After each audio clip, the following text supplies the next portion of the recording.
Salutations from space. This is Gemini Brett, celestial navigator of more than astrology, and it is my great honor today to be speaking with four of my teachers and most influential guides into the astrological mysteries.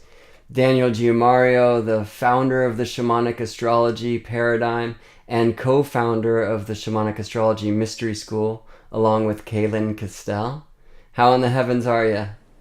Awesome. Most excellent. Glad to be talking with you again. Yes. And on the other screen, current managing director of the Shamanic Astrology Mystery School, Eric Roth, who is the co-chair of the Shamanic Astrology Air Quadrant Council, along with Gail Chilson. Hello. Hello there. Hello, Brett. Thank you for having us. My pleasure. Daniel, I think perhaps the best question we can enter these mysteries with is, what is the Air Quadrant? Within the last year, we decided as a school that there would be four separate areas of outreach.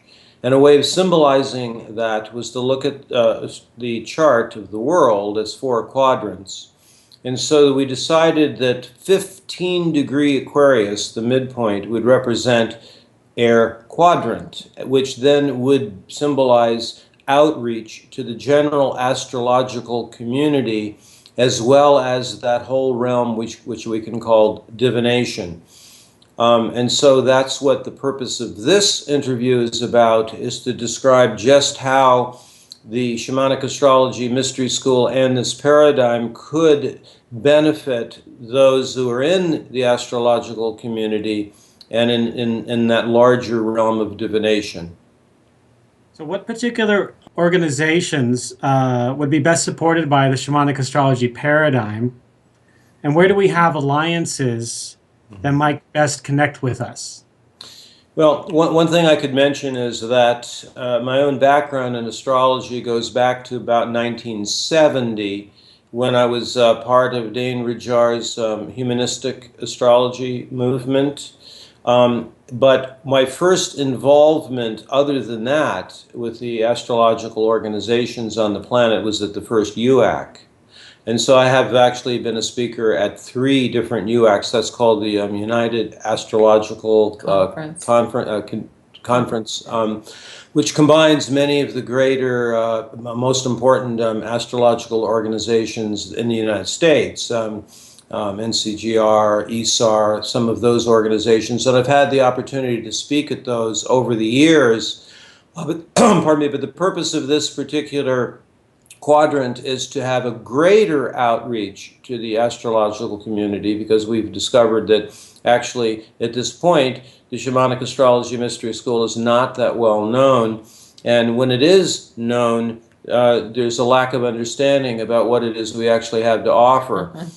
So that we could say, in answer to your question, there are those major astrological organizations that people are aware of, like ESAR, NCGR, and a few others. And then there's also the connection with the astrological groups around the country and the world, and their local chapters. I mean, actually, it was from Phoenix that sent out scouts to the first UAC to find new upcoming astrologers, and at that point I was a young, new, upcoming astrologer. And it was at that point that TAG, actually Gail, your organization that you represent, discovered myself speaking in Phoenix.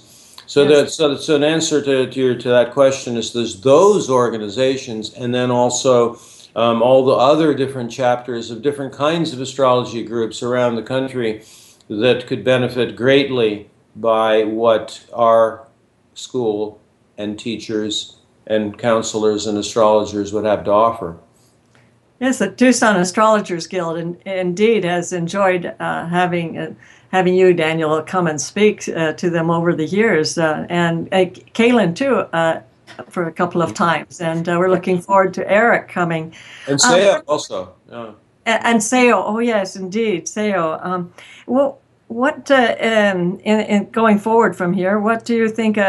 would be the particular focus that might be most instrumental if one of our certified practitioners were going to give a talk?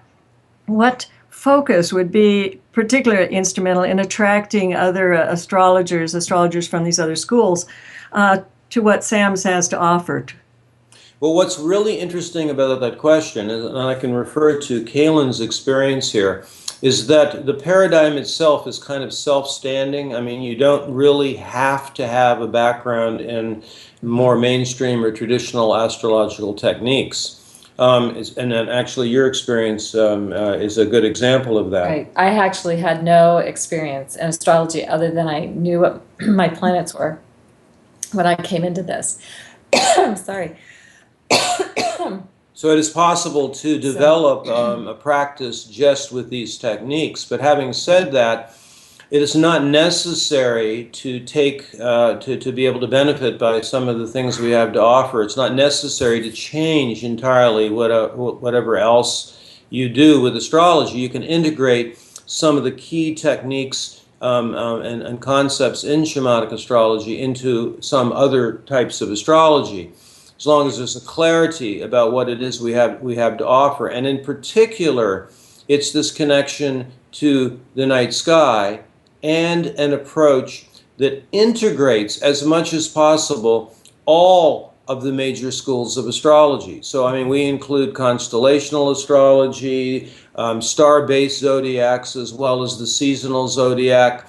We look at this as much as possible with a great view of throughout all history. I mean, we actually go back into Neolithic astrology, pre-horoscopic astrology, the way that human beings on this planet have worked with what could be called astrology back 150,000 years. So it's like bringing in the broad scope of what it is human beings have done with the sky, and then more recently relating it to the individual in ways that are innovative, unique, up-to-date for where humanity is today.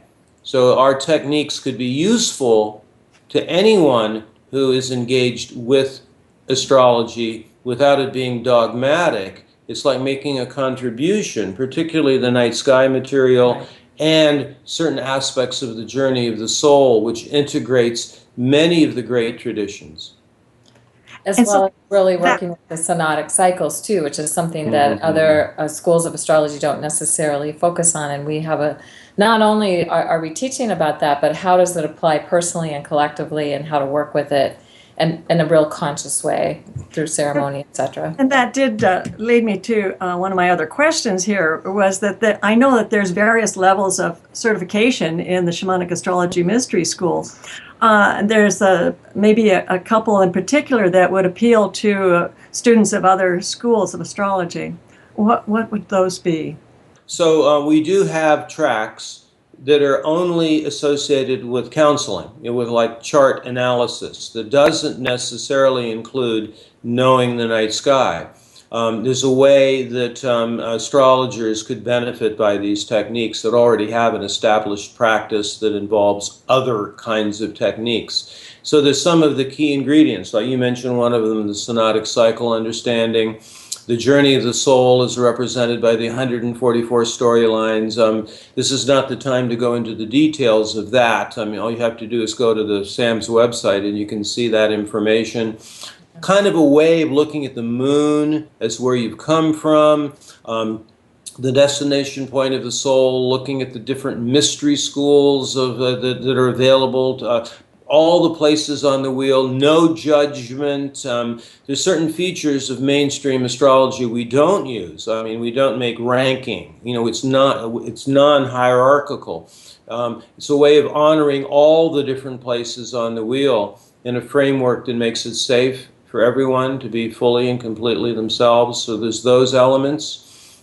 Then there's another level, which is you don't really have to change how you look at the chart, but you just simply wish to know how the sky works. Mm-hmm. And then you can put the chart on the sky and to see how the meanings that have developed over time have been informed by the star patterns, by the planetary placements, forming a relationship with the planets themselves. So we have that experiential track I mean, there could be plenty of astrologers out there, I hope many, who would enjoy having an opportunity to learning more about the night sky. So I think that's an important part of our contribution. Just something else, too, really quickly, is that we just completed the Sacred Marriage and Relationship Intensive, where we had 2 practicing astrologers in that class, and they just got so much out of it, and were so thrilled with what they got as something, a way of looking at all of these pieces that we offer with that they wouldn't get anywhere else. In fact, we could actually, thank you for bringing that up, because what we call the inner sacred marriage process in our paradigm, I actually at this point believe is the most revolutionary, greatest contribution that can happen to humans and in our world at this point. You know, I mean, it's really the cutting edge, the leading edge of the astrological paradigm, in my opinion, combined with actually wanting to experience the sky itself. Clearly, this living connection to the sky brings us out of the chart alone. And yet my understanding is that the Air Quadrant is the one where the focus of divination, of the astrological arts, most comes forth. I'm interested in how astrology relates to other mystical traditions like the Tarot, and how we don't get lost into this mainstream mindset that astrology is simply for fortune tellers or entertainers. Right, and we could say right off the top that we don't do, quote, prediction. And in fact, divination, if you really understand the basis of divination, it's based on this understanding that there does not exist something called objective time. There is not some outer place that can possibly know what's happening in the moment. There is really only the moment. So that actually what's great about astrology is that more than any other divination system includes the most number of factors. You can have other kinds of divination like Tarot, as you mentioned, or I Ching. However, only astrology includes it includes the most number of features. Where you are, when it's happening, the larger framework geographically, the lineage concept that that it comes from somewhere and it's going somewhere. The more, I guess you could say, there's the greatest number of coordinates that go into the divination of the present moment. And if you know there is no objective time, then you cannot really make a for sure prediction, because after all, only great mystery knows what's really unfolding. And the astrologer themselves are part of this great unfolding of great mystery. What's thrilling about being an astrologer is that we love to get as close as possible to that great pattern of unfoldment that's happening on the planet. And I mean, that's why I love shamanic astrology, because it's a way of connecting as close as we can to the way great mystery unfolds. But the more you do it, the less arrogant you are about it, the more humble you become. Right. Because, we honor great mystery. We don't pretend to be it. So just something to say here, too, is that divination doesn't necessarily equate to prediction. It's a way of tuning in Right.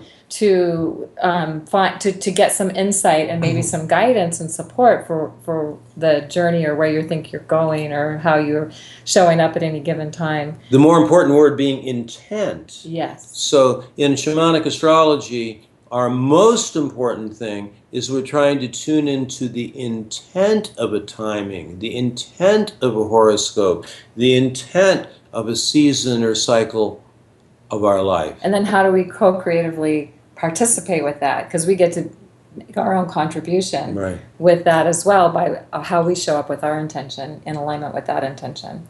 One of the foundational statements regarding this issue is actually the thing Jung so boldly stated when he said, free will means to gladly do what you must do.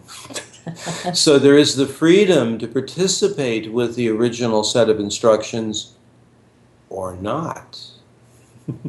But it's more fun when you do. Yes. So that what you've just been speaking to might bring in that new tool that shamanic astrology has is the divination deck. Because it gives you the opportunity to really explore those key elements. Would you say that would be a part of this? Oh, absolutely, because actually we've captured in this deck that we did in collaboration with Tubac artist Roy Purcell, that in 64 cards captures the essence of the shamanic astrology system. And one of the things that's unique about the deck is that it doesn't have like reversed imagery. It doesn't have shadow imagery.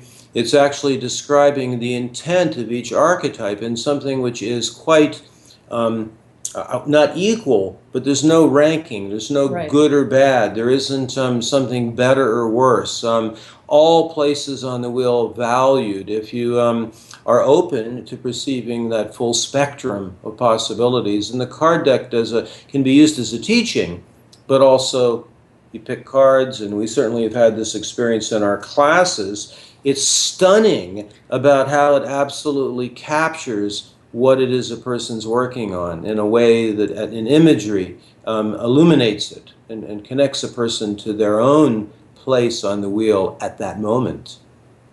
How would the Shamanic Astrology Handbook that you wrote with the help of Kaylin, how would that fit into the whole Air Quadrant and just the outreach itself?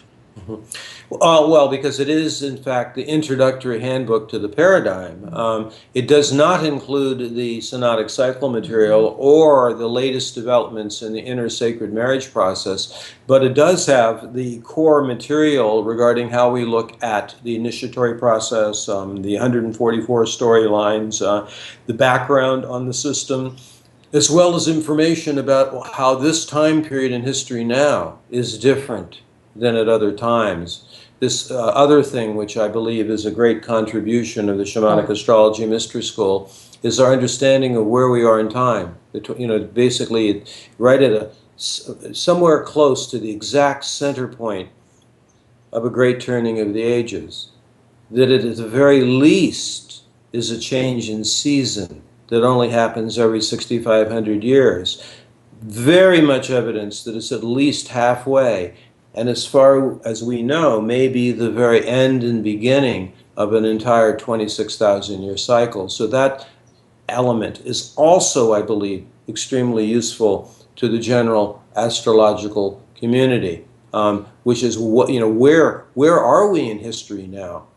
How does astrology fit into the bigger picture? Not just this year, but looking back 26,000 years, 13,000 years, 6,500 years. So there's clues about that in the Shamanic Astrology Handbook. And as you were questioning about, Eric, we also have other tools. We have DVDs, we have CDs, teleclasses, online classes. We're developing more and more, but we have already a couple of online classes people can take at any time. Which actually refers to the fact that, and this is also, I think, incredibly important, that it's an organic body of knowledge. That if you learn synodic cycles, even if you're just tuning into the archetypes, we're at a time period of great change. The organic development of our understanding of the archetypes, the way of seeing how the synodic cycles, the ones we're in right now reference certain male and female archetypes. The next cycles, it's something different. So it behooves a person to stay on top of it, to be continually connected to the way in which the planetary cycles evolve over time, which is one of the functions of our school, actually. These words like organic really apply here in the Shamanic Astrology Mystery School. Many see astrology as such an intellectual and left brain science or art form. And I think art form and direct connection is one thing that Shamanic Astrology really frees in these astrological mysteries. I was freed from this idea that I only belong to the tribe of my sun sign by shamanic astrology, which is certainly not limited to sun sign perspective. We honor all of the planets, all of the points, all of the archetypes, and a direct connection to them intuitively, guiding everyone who comes to these mysteries to their own direct, independent, even undependent connection to the great mysteries of the as above and the so below. One of the very first things I always like to say, it's not sun sign astrology. Why? Because sun sign astrology emphasizes more a kind of monolithic, patriarchal, one God concept. I mean, I think it's a relic of an age gone by.